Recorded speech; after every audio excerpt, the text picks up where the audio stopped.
بسم الله الرحمن الرحيم الحمد لله رب العالمين وصلى الله على سيدنا وحبيبنا محمد وعلى آله وصحبه أجمعين. Assalamu alaikum wa rahmatullahi wa barakatuhu. I'm here sitting at the Alton project in the new Musalla, and there won't be Tarawih here this year. قدر الله ما شاء فعل. I pray to Allah subhanahu wa ta'ala that we are here together next year in Jama'ah reading the Tarawih prayers, inshaAllah.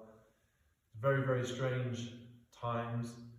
It's a test and tribulation from Allah subhanahu wa ta'ala. Allah strikes the example of a gnat and what's above that. And the people who believe will say, we know it's the truth from our Lord. And the people who disbelieve will say, what does God intend by this example?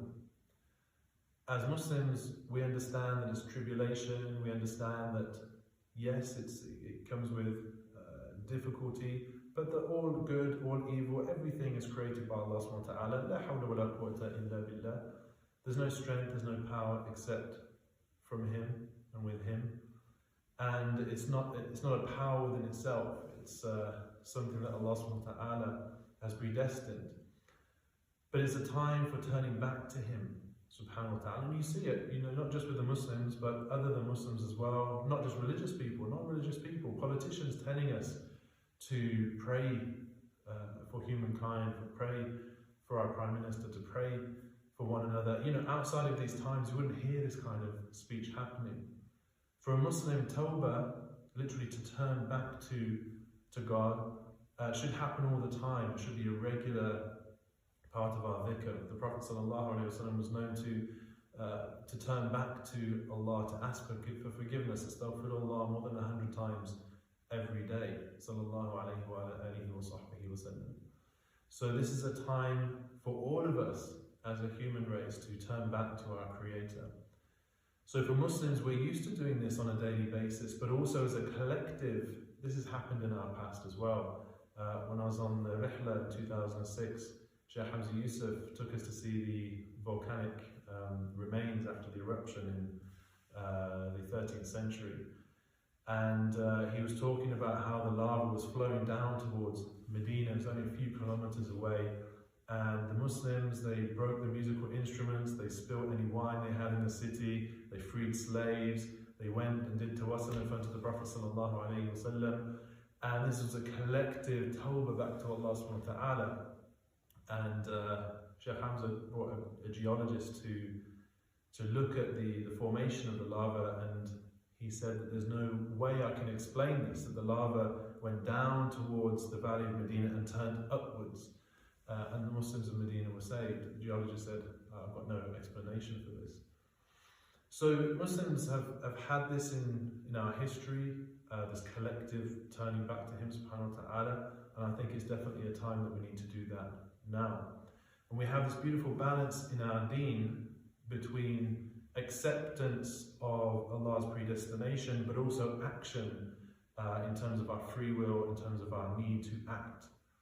Allah subhanahu wa ta'ala says, قُلْ لَنْ يُصِيبُنَا إِلَّا مَا كَتَبَ اللَّهُ لَنَا هُوَ مَوْلَانَا وَعَلَى اللَّهِ فَلْيَتَوَكَّلِ الْمُؤْمِنُونَ. That say, O Muhammad sallallahu alayhi wa sallam, that nothing is going to afflict us except what Allah has predestined for us. He is our Lord, Mawlana. He is our Master. وَعَلَى اللَّهِ فَلْيَتَوَكَّلِ الْمُؤْمِنُونَ. And it is upon Allah that the believing people should depend, or will depend. So if something's going to strike us, it's going to strike us. On the other hand, we have to be people of action, people of asbab. وَسَارِعُوا إِلَى مَغْفِرَةٍ مِّن رَبِّكُمْ وَرَحْمَةٍ. Hasten towards the forgiveness of your Lord and the mercy. So these things we need to do from ourselves. So this is the balance in our creed. Al-akhdhu bil-asbabi wajibun, wal-nafyu an al-ta'thiri wajibun.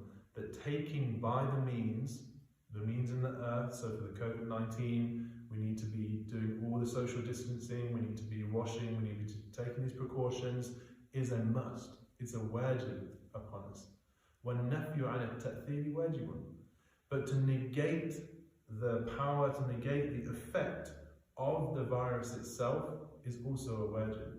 It's all from Allah subhanahu wa ta'ala. So this is the balance that we have in our creed. So if someone is ill, if someone is sick with the coronavirus, we accept that state. Obviously we try, it's a wajib to take medicine and to take the oxygen and do all these things that you can to help yourself and to help your families.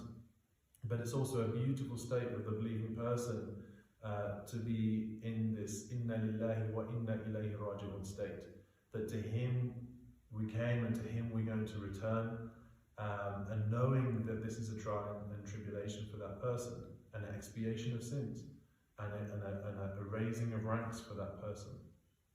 And if someone is not ill, then again, taking by the asbab and coming to know Allah subhanahu wa ta'ala in times of ease. If you've got more time because of isolation, then take this time to come to know Allah subhanahu wa ta'ala, get to know Allah subhanahu wa ta'ala. The Prophet sallallahu alayhi wa said that if a person comes to know God in times of ease, that God will come to know him in times of difficulty, i.e. God will be there for you in times of difficulty. We ask Allah subhanahu wa ta'ala to protect us and protect our loved ones and our community. We ask Allah subhanahu wa ta'ala to accept our fasting and our prayers in our homes. And we ask Allah subhanahu wa ta'ala to bless our communities. Walhamdulillahi rabbil alameen. Wa sallallahu ala sayyidina Muhammadin wa alihi wa sahbihi.